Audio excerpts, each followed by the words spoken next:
Bonjour chers abonnés, bienvenue une fois de plus sur cette nouvelle vidéo, bienvenue sur la page Ilos Farm. Ici nous parlons d'agriculture, d'élevage et d'agro-business en général. Pour toi qui es nouveau, pour toi qui viens de découvrir notre page, n'oublie pas d'activer la cloche de notification pour ne pas oublier nos prochaines vidéos. Surtout abonne-toi, partage et like la vidéo.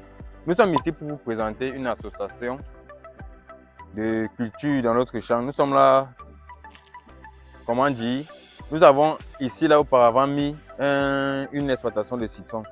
Vous pouvez voir là les plants, les pieds de citron. Nous pouvons voir les pieds de citron. S'il vous plaît, reculez un peu avec la caméra pour que ça ne touche pas le soleil.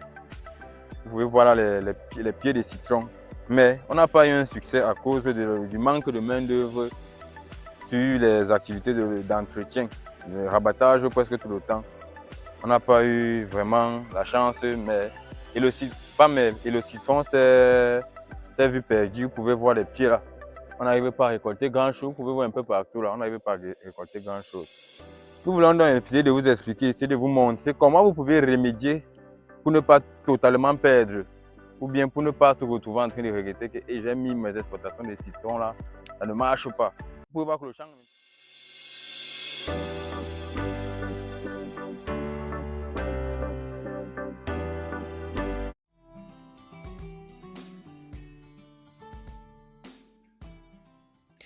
Salut à toi et bienvenue sur notre chaîne.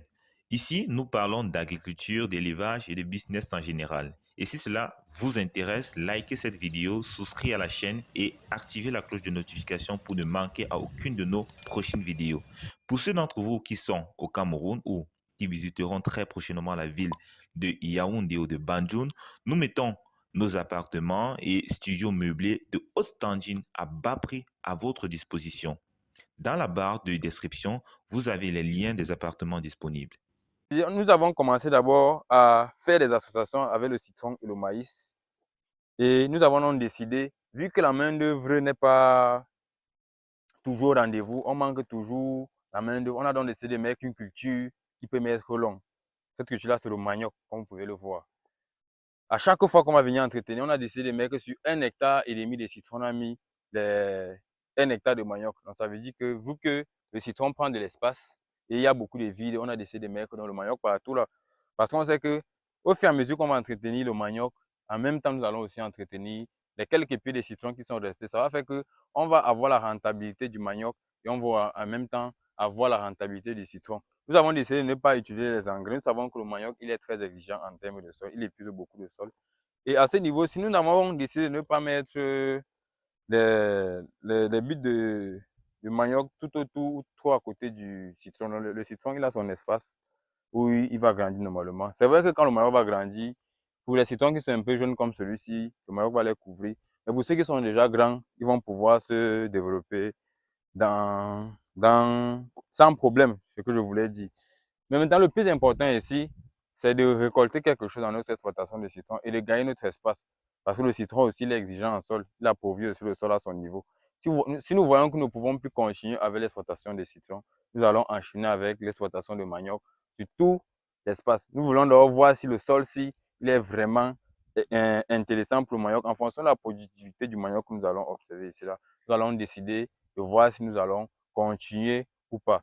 Donc, c'est ce que je voulais vous dire, que pour vous qui avez fait certains projets et qui vous vous êtes retrouvé à un niveau que c'est vraiment trop tard ou ça a raté. Parce que le business, c'est ça. Tu peux faire un business que tu as fait tout un plan détaillé, tout un business plan.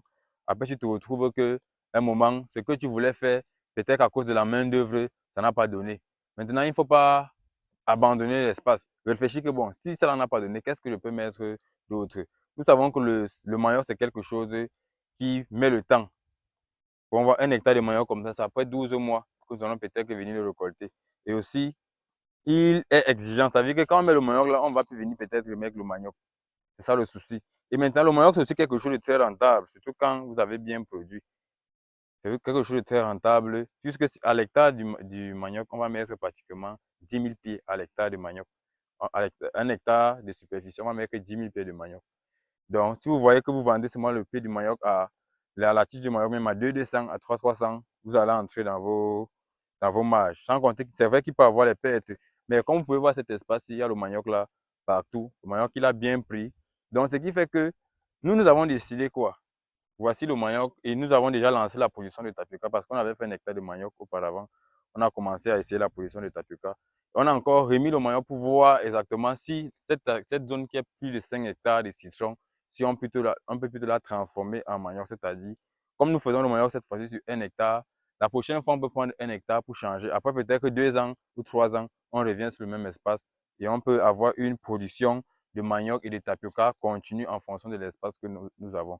Et après, on parlait trouver notre espace ailleurs quand peut-être l'espace sera trop utilisé. Mais on sait qu'en 5 ans, on peut avoir 5 hectares de manioc ici là et avoir une production de tapioca par exemple sur 5 ans parce que nous produisons d'abord pour le moment à petite échelle.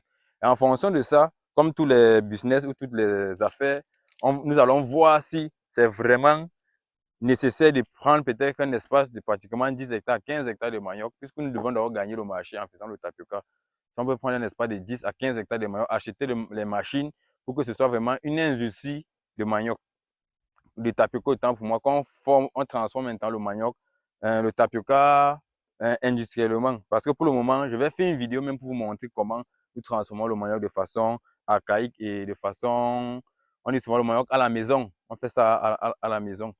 Je vais parler de la vidéo, de la récolte du manioc, de l'épluchage et de la transformation. Donc, nous allons donc vous montrer, comme je disais, comment quitter du manioc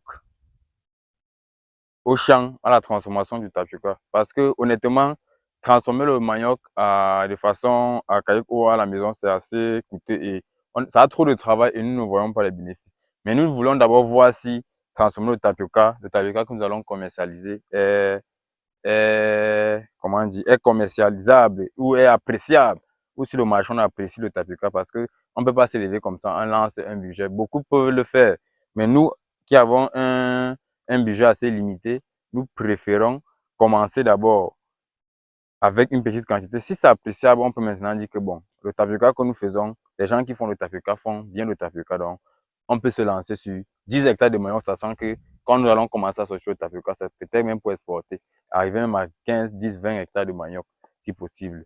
Donc, je voulais dire par là que pour toi qui a peut-être raté un projet, qui a fait une exploitation soit de palmiers à huile, soit de citron, soit de tomates, soit de pastèques et tout, tu as raté, réfléchissez toujours au deuxième plan. Je vais prendre l'exemple de la tomate. Les gens investissent des millions dans la tomate. Les gens investissent des millions dans la tomate. Par exemple, pour faire un hectare de tomate, c'est minimum 1 million. Quand je dis minimum, parce qu'il y a les imprévus, il y a parfois les pluies, parce qu'il y a beaucoup de maladies fongiques sur la tomate. La tomate, c'est quelque chose vraiment de difficile. Il y a les gens qui peuvent faire, aujourd'hui, tu as réussi la campagne de tomate, que tu as bien fait ta tomate, tu as bien vendu. Demain, tu le fais, le même technicien, demain, il rate. Vous allez vous dire que comment, alors que honnêtement, vous ne connaissez pas les réalités qui se trouvent dans le champ de tomates. Tu peux même réussir demain, tu viens de trouver que le cajou qu'on vendait à 15 000 ou à 10 000, à 8 000 la dernière fois, ça vient à 1 500, 2 000. Donc, c'est vraiment un défi dans l'agriculture. Donc, pour toi, peut-être qui a raté ton projet de tomate, il y a par exemple les légumes. Tu peux décider de te lancer dans les légumes pour pouvoir combler ce manquement que tu as. Si tu vois que tu as mis la tomate, peut-être qu'il est vide, ou peut-être vous avez mis la tomate, il y a les vides, ou peut-être il y a une maladie qui a attaqué et que vous voyez que vous êtes en train de perdre, mais votre espace est là. Ou peut-être la pépinière a raté, voilà. Ça, c'est un cas pratique. Tu peux faire, tu défriches ton champ, tu vas nettoyer, tu vas brûler maintenant en pépinière, la pépinière n'est pas ratée. Qu'est-ce que tu dois faire? Réfléchir au plan B. Tu ne vas pas prendre l'espace que tu as fini de défricher là et laisser aux abandons comme ça. Tu réfléchis que bon, je peux prendre les condiments. Les condiments ou les légumes, la morelle noire, la marante, mettre au sol pour au moins se récupérer ce que vous avez dépensé avant maintenant d'assurer le projet de tomates et bien assuré pour les prochaines campagnes ou bien pour les prochains mois. Donc, comme je le disais au début de la vidéo, nous sommes une entreprise qui fait dans l'agriculture, dans l'élevage, nous faisons en particulier dans l'agro-business.